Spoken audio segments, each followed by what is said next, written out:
Hi there, this is Jeff Fletcher bringing you Draft 7 from Zendikar. Just had a total scrub out failure, looking for better than that. Destroy all non-land permanents. That's interesting, it's very expensive. It's probably not good, but it can be a land, so sometimes you're going to draw it and it will reset. I don't know if I like it. Quite like Pair Tactician. Fireblade Charge is decent. The Relic seems okay. Overall here, I'm leaning towards Deadly Alliance. It's just a super reliable, good all-round card. Um, the Onduin version, honestly, like 8 mana seems a heck of a lot. And you have to get to 8 and then need to have not played this as a land on your quest to get to 8 mana. And then on top of that, be in a position where destroying all non-land permanents is to your advantage in some way, rather than this just being a minus card in your hand because you're actually winning by a bit. I think all in all, that's pretty situational. I'm not a big fan. So let's just get this Deadly Alliance. I'd say again, that to me does not look like a strong pack to open. I'm pretty negative about that pack, all in all. It's another Forsaken Monument here. I opened one at the start of last draft. Not a particularly good card. Marauding Blight Priest I think is quite decent. There's combo potential with this. Gauldraz Mucklord is quite decent, but I think Shepherd of Heroes is like this. This is one of the best common creatures. I think flyers are super good. They feel just like flying in general feels like a really strong strat. The ground seems to come up quite easily in this format, and just being able to fly over the top whilst gaining the life that helps you not get killed by their ground beaters seems really strong. I actually really want to play like a black-white deck as well. I've been wanting to assemble a good one. I don't know if that will happen right now. Smite the Monstrous is decent. Relic Golem, I don't think it's really good enough, but if you were playing Mill, this card is excellent. It's just a Millstone that's also a big guy. Cynicalism. And that's an interesting card. I think I want to try and stay in the colours I picked. Expedition Diviner is quite good, and I've had good success with blue-white, so there's an argument to maybe take the Diviner here. This card is fine as well, the Farsight Adept. I mean, you each draw a card and you get a 3/3 for 3, that seems totally fine. Build your party. If you've got a thing that's a more synergy-based strategy, I think that's also fine. So again, like I quite like building my party with the Shepherd. I think this could be fine. I think Black-White wants to build synergy, so all in all I'm fine with that. Attended Healer. So whenever you gain life for the first time each turn, create a 1/1 white cat creature token, give another cleric lifelink. That seems strong. I think it's the better cleric than the Vampire Blight Priest, because this is going to give opponent a life loss. This is going to give you a cat. The stat lines are similar broadly. I'm going to try the Attended Healer. I think like this card could be really strong, given the right partners. Black's not really in particularly open. There's a Vanquish the Weak. Having said that, that's nice. There's another Shepherd of Heroes, and I have to say, I think that Shepherd is worth pinning a pick on over the Vanquish. Having 2 in a previous deck was just super strong, so let's pick that up. It also is a source of life gain to the Attended Healer, which is nice. What's going on here? This card's very good. This card's fine. But I think we are actually coming into our archetype. We've got another on-life gain triggerer. It's a different casting cost. It's another member of the party. There's another Shepherd of Heroes. It feels like people just aren't playing white here. I mean, God, I don't know what my limit on Shepherd of Heroes would be, but I think maybe like 4 is a cap out. There aren't that many 4/4 flyers in this format, notably the blue uncommon. So Shepherd of Heroes feels that it often just rules the skies as well. There's a few 3/2 flyers, a bunch of 2/1s and 2/2s, but the Shepherd of Heroes seems like it's often big enough to just simply dominate the air. There's another Attended Healer. Wow, wow, wow. Okay.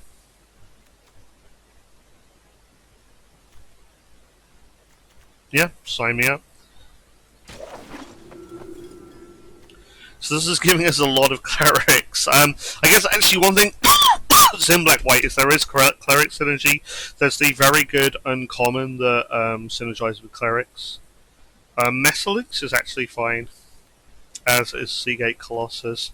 Given that I've got a decent number of late cards, I'd rather have an early card. This card's interesting, but it's much better at defending than it is at attacking, and it seems like that's what we probably want to do. So a 2/3 that's costing 2 that defends is going to help us while we just try and go over the top or generate some life gain or make some kind of engine. So we can take the Marauding Blight Priest here. I think now the card we're looking for almost above all others is the 1/4 that triggers on playing a creature and gains life with this double attended healer, double Marauding Blight Priest. That's a lot of triggers that we can make. This is probably fine.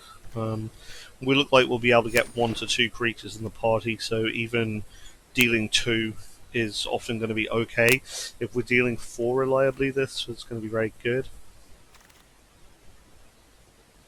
Another bright piece of base camp is solid. I know how much we want another one of these, but yeah, it's going to be my pick.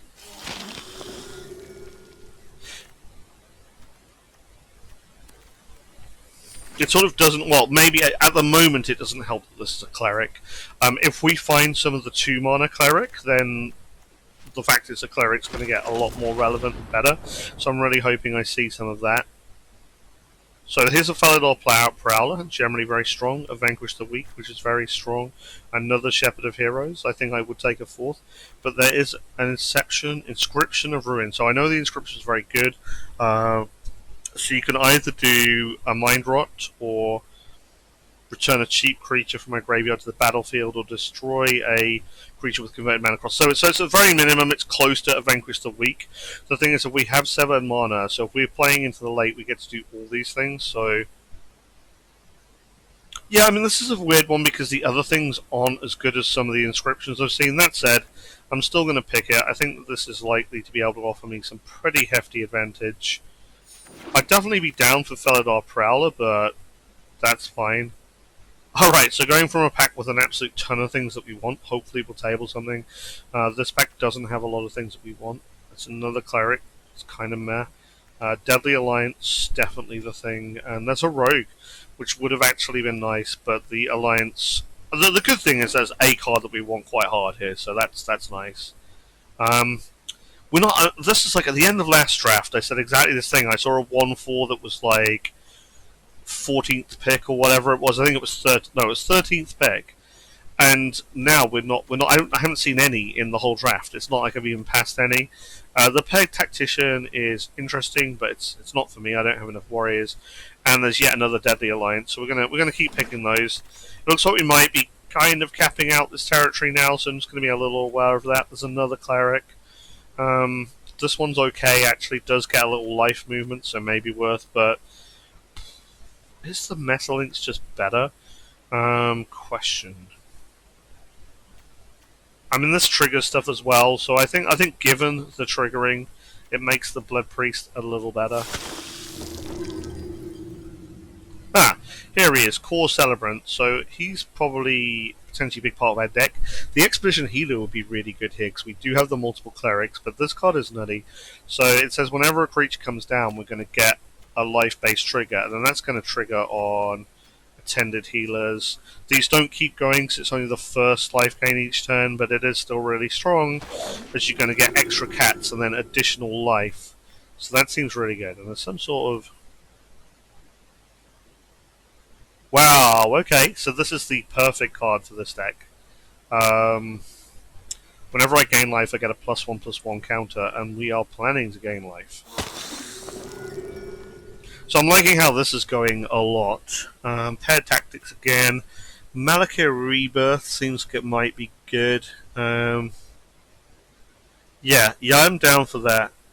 I've got to spell one of these as board. Don't really need either of these. Drana's Silencer is good, but in my experience, a lot of these cards are just a little pricey. They're not offering what you want from a 6-drop to kill a 3/3 unless it's a flyer, and a 3/3 is about as good as you can get realistically. Often you're killing a 2/2, and then the 3/2 body is just not... It's not good enough yet. It's a kind of 2 for 1, but it doesn't feel like that offers enough. Let's get this Mind Drain. I think that gains life. Wow. Oh my god. Okay, I hadn't expected this to happen at all. Vanquish the Weak came back. Shepherd is back.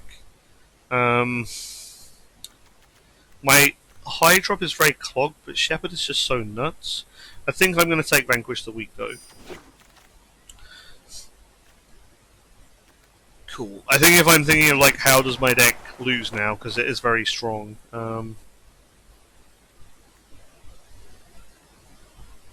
I don't think I'm going to mix it up, but I don't think I want to really play either of those cards. So maybe this is going to go straight to the sideboard. What I would like to see is the 2 mana uncommon cleric. I'd really love to find some of those because they get boosted off of every cleric that you play. This is probably very good. I have a feeling it's very strong. Yeah, flying, lifelink as long as it has 5 or more +1s.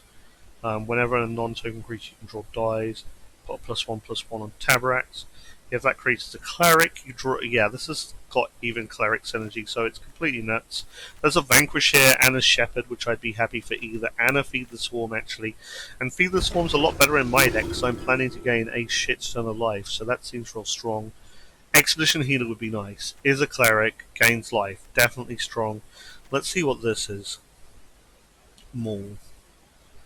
+2 pursue flying first strike. That does seem pretty nuts. Do I take it? It does seem pretty good. I mean,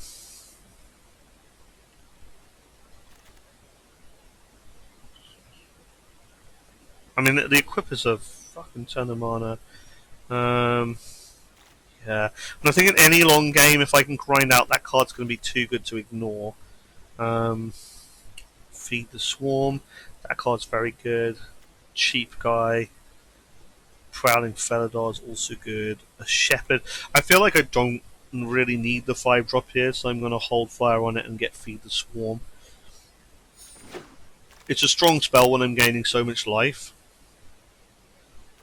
The Skulk is absolutely not for me, and the card isn't good. Fine Gecko, God, I hadn't seen till a few days ago. Like, I guess I do take the Skulker because I might feel I need a 2-drop at the end. My deck's not very full of 2-drops, so that's fine.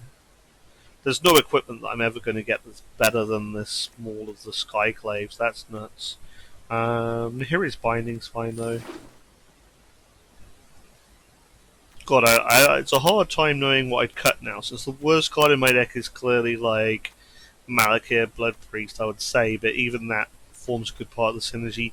Farsight Adept could easily go. I'm a bit packed at the 3 slot. That card's not intensely good. Another Skulker. Cool. So we're like chilling into the crap zone now a bit more. Yeah, sure.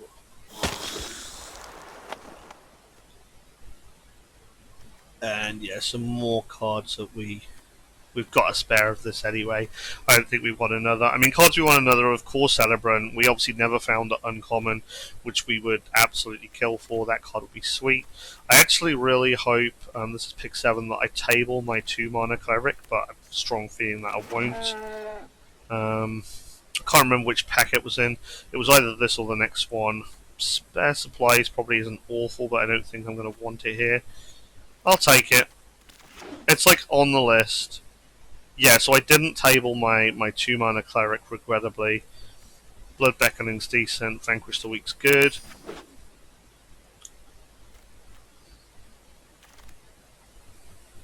Ah, it was this pack and I did table it. Okay, fantastic. Well, I really want that card. Yeah, it feels like Practice Tactics is just out now. Like, it's kind of a swingy card, which is nice, but we just don't need it. We might have the opportunity to play this instead of a land. I think that's probably going to be fine. We're not going to want that card.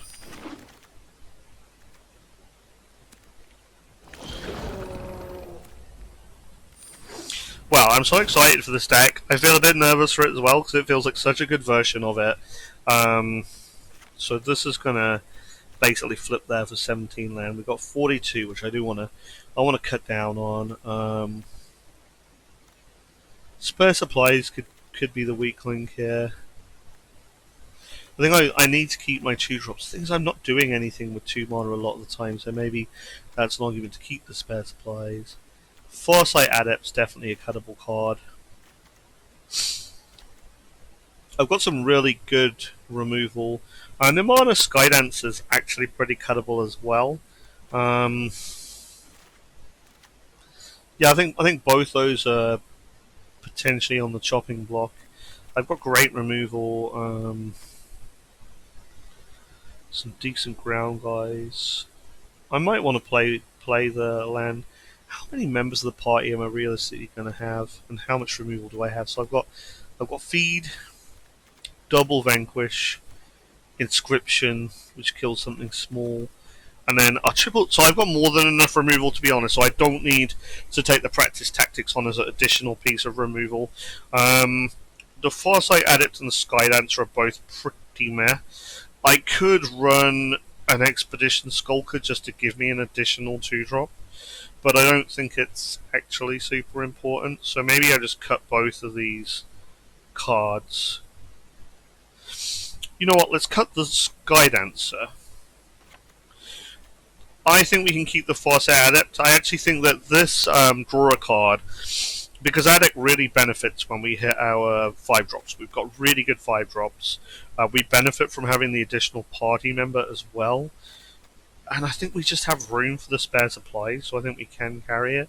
I was contemplating going back to a full 17 land to hit land drops, but I think that the double kind of cantrip cards are going to help hit those drops. We're pretty good on the 3, even if we're not great on the 2.